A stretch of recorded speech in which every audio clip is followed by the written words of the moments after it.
On Thursday, February 24th, Russia invaded Ukraine. When I woke up Wednesday, February 25th, I created Fragile Breath, the first book in the Encyclopedia of Extinction series. I am a huge believer in showing up and working so that when a great idea strikes, I'm there ready to receive it. This idea hit me hard before I even got out of bed that morning. When I walked into my studio, I was ready to get to work. Encyclopedia of Extinction is a multi-volume work that explores the multiple ways our modern means of life and commerce are transforming our environment and hurrying our path to extinction.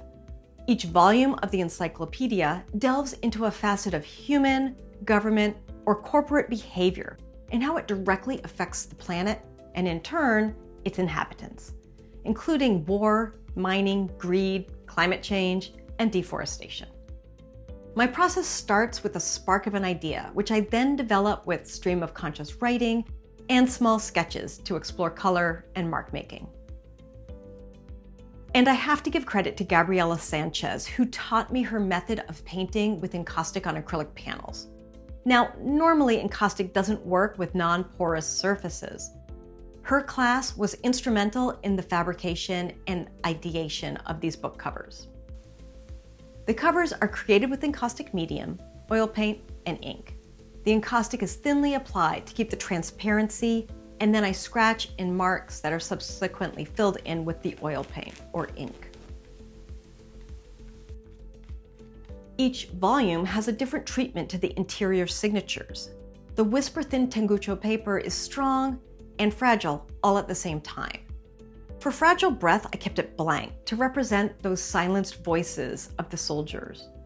The interior of Scarred, Scared Earth has dyed pages with copper and iron ink, representing the mining process. Separated Forest features ghostly printed black and white photography of water, trees, and clouds. And in Unearthed Consequences, pages transition gradually from clean white pages into blacker and blacker inked backgrounds, while gold hash marks start filling in the pages, representing either the marks of counting money or the marks of days imprisoned.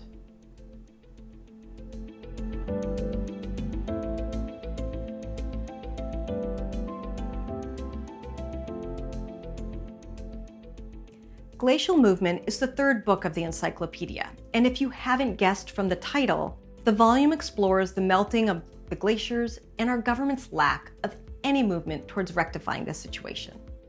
The pages are marked with earth pigments, and as you work your way through the book, they change from light blue of the ice to earthier browns and greens, representing the rocks and lichen that will be uncovered as the glaciers melt. I love working with the bookbinding process, and it has completely transformed not only how I make my art pieces, but also how I approach my practice as a whole. Bookbinding is addicting. There is no going back. With unlimited possibilities in assembling different textures and materials, creating multi-page multimedia books allow my ideas to live and breathe like no other medium.